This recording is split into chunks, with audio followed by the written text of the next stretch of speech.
अस्सलाम वालेकुम नाज़रीन, मैं हूं आपका मेज़बान फैसल खान सूरी और आप देख रहे हैं एनपीजी मीडिया। नाज़रीन, कुछ दिन पहले सोशल मीडिया पर एक वीडियो वायरल होती है जिसमें एक लड़के को कुछ गार्ड मार रहे होते हैं। सबसे पहले ये वीडियो देखिए। तेरे प्यो का मुलाजिम है, मारो ना सील भाई क्यों गया है? थले कर तू गया क्यों? मैं नहीं गया, मैंने मुंडा शब्द सामने फोन करके उनको टाइम लिया। एक मिनट है, सब्र कर। थले कर नाले अगर असली गेम ही है तो वो मुंडे दी रख। नाज़रीन, जिसको मार पड़ रही है उसका नाम है जमान, जो कि ये हैं जमान मेरे साथ खड़े हैं। इनको दो गार्ड्स थप्पड़ रसीद कर रहे होते हैं और इन पर तशद्दुद कर रहे होते हैं। ये शकील कादरी के पास जॉब करते हैं। इनको तकरीबन 3 महीने से तनख्वाह नहीं मिलती। इनको तनख्वाह ना मिलने की वजह से थोड़ी सी परेशानी महसूस होती है, तो ये शिकायत करते हैं शकील साहब को। लेकिन शकील साहब इनको धमकी देते हैं कि अगर तुमने मुझसे तनख्वाह मांगी तो मैं तुम्हें जॉब से निकाल दूंगा। लेकिन ये वहां पे रुके रहते हैं और थोड़ी सी अपील करते हैं कि मुझे तनख्वाह दी जाए। लेकिन शकील साहब के गार्ड्स ने इनको धमकियां दी कि तुम्हें हम कमरे में बंद कर देंगे, तुम्हें नंगा करके मारेंगे, और ये वहां से चले जाते हैं। कुछ दिन बाद एक्शन लिया जाता है पुलिस की जानिब से और एफआईआर काट ली जाती है थाना इकबाल टाउन में। मेरे साथ जमान मौजूद हैं, उनसे जानूंगा मुकम्मल वाकया क्या पेश आया था। जुमान, आप पे तशद्दुद क्यों किया गया था? मैं इधर जॉब करता था एसक्यूपी पे ना, तो मैंने ना उस्ताद जी को कॉल की कि उस्ताद जी मैं आ जाऊँ। तो इन्होंने मुझे कहा कि बेटा अभी फ़िलहाल आपकी ज़रूरत नहीं है, आपको जो है क्लियर मैं कर दूँगा 1-2 दिनों तक। तो ना मैं चला गया, मेरे साथ इन्होंने कोई बात नहीं की। इनके गार्ड्स थे ना जो, वो मेरे साथ ना बहुत बुरा करते थे। उन्होंने ना मुझे कॉल की कि ना, मैं तब गया हुआ था कहीं काम से, तो मुझे ना कॉल कर कर के बुलाया कि आ जाओ। इनका मोबाइल उनके पास ही होता है ना, इनके सेक्रेटरी के। तो वो कॉल कर कर के मुझे कह रहा था कि ना आ जाओ यार, आ जाओ, वीडियो करना है, उस्ताद जी बुला रहे हैं। मैं जब आया तकरीबन पहले तो मैंने घंटा डेढ़ उसको ना मैंने कहा कि यार मैं इधर हूँ उधर हूँ, मैं जानबूझ के उसको टाइम देता रहा। जैसे ही मैं आया हूँ इसने आते साथ मेरे पे तशद्दुद करना शुरू कर दिया, मार पीट किया, पिस्टल सीधा किया और मारना शुरू कर दिया। उस्ताद जी ने 2 मरतबा मेरे सामने उसको मना भी किया। वो जो दोनों लड़के थे वो एक मेरी वीडियो बना रहा था और ये भी मुझे डांटना शुरू हो गया कि तू आया क्यों है, इन्होंने तुझे साथ ज़्यादती की है, तू क्या लेने आया इधर, पागल है, मैंने जब तुझे खुद कॉल नहीं की तू क्या लेने आया। तो उन्होंने मेरे साथ खैर काफ़ी मारपीट भी की, मुझे मारा, मेरी वीडियो बना के मुझे लोगों में दलील किया। बाद में जब मैंने एफआईआर की तो वो वीडियो में मेरे उस्ताद जी भी आ गए। तो मैंने वो डीएसपी साहब को बहुत कहने की कोशिश की, उन्होंने मेरी बात ना मानी, उन्होंने ना मेरे उस्ताद जी पे भी पर्चा करवा दिया। तो खैर मैंने कहा चलो कोई बात नहीं, ये वीडियो में आए हैं तो मैंने अगले दिन ही इनके ख़िलाफ़ बयान नहीं दिए। क्योंकि देखें, जब एक इंसान मैं गलियों में फिरता था यार, हमें क्लब का काम था हमारा, तो हम लड़ाई झगड़े वगैरह यही चीज़ें थी। इन्होंने मेरा बाजू पकड़ के मुझे एक फील्ड में डाला, मुझे कैमरा मैंने सिखाई, ऑडियो वीडियो करना सिखाया, यानी मेरा मुस्तकबिल बना दिया।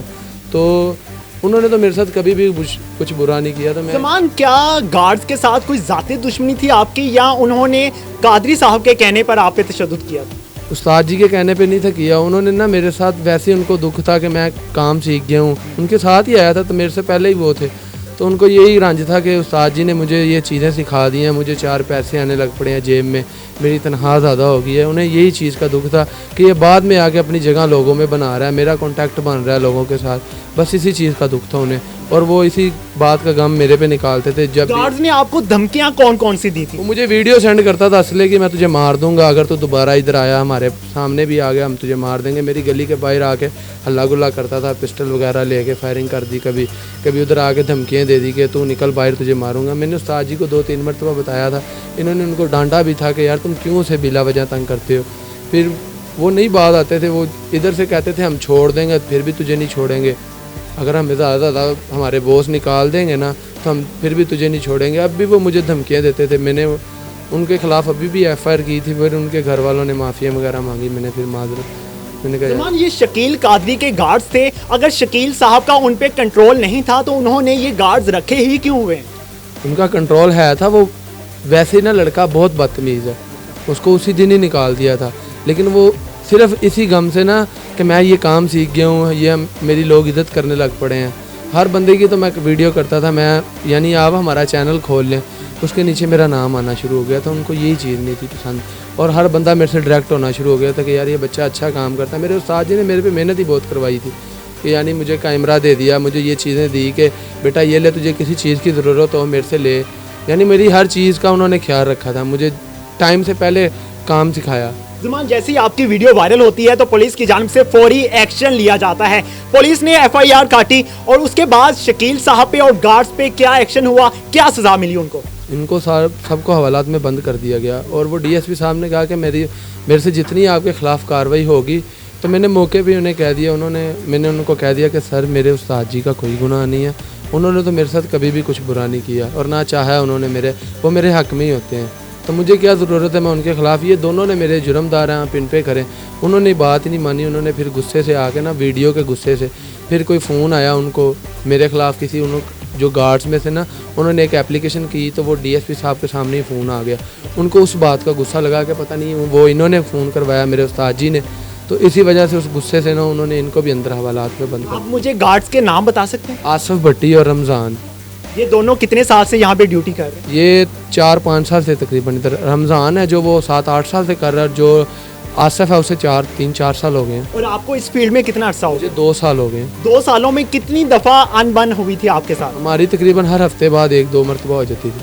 वो इसी बात का दुख था, मैं बता रहा हूँ, मैं काम सीख गया हूँ, उन्हें यही गुस्सा था कि ये क्यों काम सीख गया, ये किस वजह से हमारे से ऊपर जा रहा है। ज़मान, आपने पहले शकील साहब को शिकायत की थी? मैंने 2-3 मरतबा बताया था, इन्होंने मेरे सामने उन्हें डांटा था, लेकिन वो इनके सामने मेरे साथ नहीं थे करते, वो मुझे झूठा कर देते थे कि जी नहीं बॉस हमने नहीं किया, ये झूठ बोल रहा है। वो 2-3 मिल जाते थे ना, तो इधर जब एक बंदा अकेला कहे तो 2-3 कहें उसके ख़िलाफ़, तो फिर वो मान लेते थे कि ये झूठा है। बाद औक़ात वो मुझे झूठा समझ लेते थे, लेकिन उनको अब पता लग गया कि मैं गलत नहीं था। वो ज़मान, FIR पर अगर देखा जाए तो शकील साहब का नाम पहली लाइन में ही लिखा गया है और शकील साहब पे भी FIR काटी गई है कि आपको पे नहीं दी थी उन्होंने। वो इस वजह से लिखा था क्योंकि ना मुझे उनके नंबर से इन्होंने कॉल्स की थी कि शकील भाई बुला रहे हैं, क्योंकि मेरे साथ तो गलत बयानी की थी ना इन्होंने कि आपके उस्ताद जी आपको बुला रहे हैं। जब मैं इधर आया तो इन्होंने फिर मुझे समझाया कि बेटा मैंने तुझे नहीं बुलाया इन्होंने था तुझे। FIR मैंने नहीं लिखी, थानों वालों ने लिखी। तनख्वाह का क्या सीन था वो मुझे बताइए। वो मुझे इन्होंने तकरीबन जिस दिन मेरे साथ वकूआ होता उससे अगले दिन ही मुझे बुला के घर कुछ दे दिए थे, कुछ मुझे इन्होंने 2-4 दिन बाद। कितने पैसे थे जो आपको नहीं मिल रहे थे?